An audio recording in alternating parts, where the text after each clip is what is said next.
നമസ്കാരം, ഇൻസൈഡിലേക്ക് സ്വാഗതം. ഇറാനെതിരായിട്ടുള്ള ഇസ്രയേൽ ആക്രമണം അത് രഹസ്യമായി തന്നെ ഇസ്രയേൽ തന്ത്രപരമായി തന്നെ മെനഞ്ഞു വെച്ചിരുന്നതാണ്. എന്നാൽ അതെങ്ങനെ ചോർന്നുപോയി?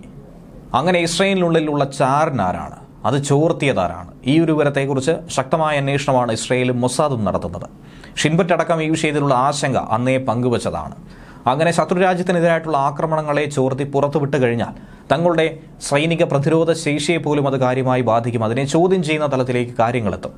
ഏറ്റവും ഒടുവിൽ കുറ്റക്കാരനെ കണ്ടെത്തിയിരിക്കുന്നു, എത്തിച്ചേർന്നത് അമേരിക്കയിലേക്ക്. ഇറാനെതിരായിട്ടുള്ള ഇസ്രയേൽ ആക്രമണത്തിന്റെ രഹസ്യ വിവരങ്ങൾ എങ്ങനെ ചോർന്നു എന്നുള്ള ചോദ്യത്തിൽ ഉത്തരം പറയുന്നു. അത് ചോർത്തി നൽകിയത് CIA ഉദ്യോഗസ്ഥൻ തന്നെയാണ്. CIA ഉദ്യോഗസ്ഥനെതിരെയുള്ള കുറ്റപത്രം നിലവിൽ പുറത്തുവിട്ടിരിക്കുകയാണ്. ക്ലാസിഫൈഡ് വിഭാഗത്തിലുള്ള വിവരങ്ങൾ കംബോഡിയയിൽ FBI അറസ്റ്റിലായിട്ടുള്ള ആസിഫ് വില്യം റഹ്മാൻ എന്ന CIA ജീവനക്കാരൻ ചോർത്തിയെന്നാണ് മനസ്സിലാക്കുന്നത്. ഇസ്രയേൽ ഇറാനെ ആക്രമിക്കാനുള്ള ആദ്യത്തെ പദ്ധതികൾ ഉൾപ്പെടെ പലതരത്തിലുള്ള ആസൂത്രണങ്ങളാണ് ഈ ചെറുപ്പക്കാരനായ CIA ഉദ്യോഗസ്ഥൻ നിലവിൽ ചോർത്തിയിരിക്കുന്നതെന്ന് വ്യാഴാഴ്ച വെർജീനിയയിലെ ഫെഡറൽ കോടതി മുൻപാകെ വിശദമാക്കിയിരിക്കുന്നത്. വ്യാഴാഴ്ചയാണ് ആസിഫ് വില്യം റഹ്മാൻ ആദ്യമായി കോടതിക്ക് മുൻപാകെ എത്തിയത്. വടക്കൻ വെർജീനിയയിലേക്ക് ഈ ഉദ്യോഗസ്ഥനെ കൈമാറാൻ ഗുവാമിലെ കോടതിയാണ് നിലവിൽ നിർദ്ദേശം നൽകുന്നത്. സൈനിക വിവരങ്ങൾ വളരെയധികം പ്രാധാന്യമർഹിക്കുന്നതാണ്. ഒരു കാരണവശാലും അവ പുറത്തുവിടാൻ കഴിയില്ല. അതിൻ്റെ കോൺഫിഡൻഷ്യൽ ആ സ്വഭാവം അതുപോലെ തന്നെ നിലനിർത്തേണ്ടതുണ്ട്. എന്നാൽ ആ വിവരങ്ങളൊക്കെ ബോധപൂർവം ചോർത്തി എന്നുള്ള ഗുരുതരമായ വിഷയമാണ്. കൃത്യവിലോപമാണ് നടത്തിയിരിക്കുന്നത്. ഗുരുതര കുറ്റകൃത്യങ്ങളുടെ പട്ടികയിൽ തന്നെയാണ് ഇത് ചുമത്തിയിരിക്കുന്നത്. കോടതി വിവരങ്ങളിൽ ഇയാൾ ഏത് രഹസ്യാന്വേഷണ ഏജൻസിയുടെ ഭാഗമാണെന്ന് കൃത്യമായി പറയുന്നില്ല എങ്കിൽ പോലും ഈ കേസുമായി ബന്ധപ്പെട്ട വിശ്വസനീയമായ കേന്ദ്രങ്ങളെ ചൂണ്ടിക്കാട്ടി തന്നെയാണ് നിലവിൽ ഈ വാർത്ത പുറത്തു വന്നിരിക്കുന്നത്. അന്തർദേശീയ മാധ്യമങ്ങൾ ഇത് സ്ഥിരീകരിച്ചിരിക്കുന്നത്. ഇയാൾക്കെതിരായിട്ടുള്ള ആരോപണങ്ങളുടെ വ്യക്തമായ വിവരങ്ങൾ ഇനി വരും ദിവസങ്ങളിൽ പുറത്തു വരുമെന്ന് കരുതുന്നുണ്ട്.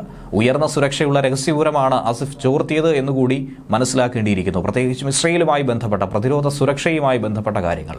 കഴിഞ്ഞ മാസമാണ് ദേശീയ സുരക്ഷാ ഏജൻസിയും ദേശീയ ജിയോ സ്പാറ്റിയൽ ഇന്റലിജൻസ് ഏജൻസിയും രഹസ്യവിവരങ്ങൾ ടെലഗ്രാമിൽ എത്തിയതായി സ്ഥിരീകരിച്ചു തുടങ്ങിയത്. ഒക്ടോബർ 1 ഇറാൻ നടത്തിയ ബലിസ്റ്റിക് ആക്രമണത്തിന് മറുപടി, അതിനുള്ള ആഘാതം അതിഭീകരമായി നൽകാൻ ഇസ്രയേൽ കണക്ക് കൂട്ടുന്നതിനിടയിലാണ് സൈനിക വിവരം ചോർന്നു പോയത്.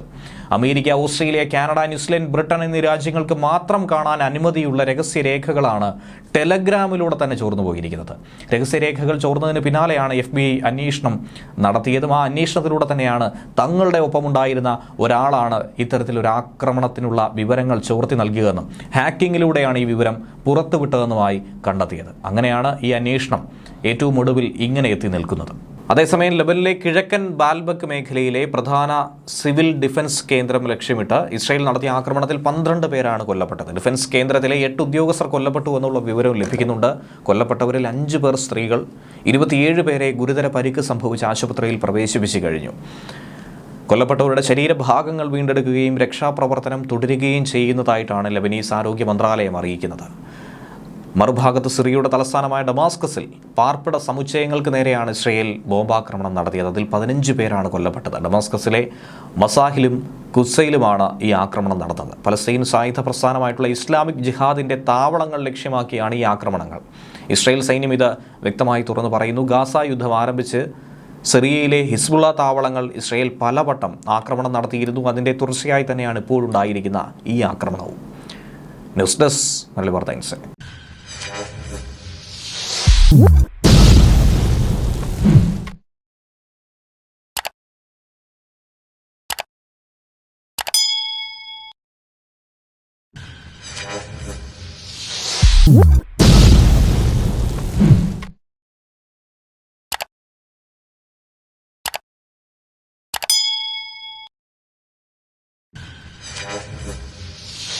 What?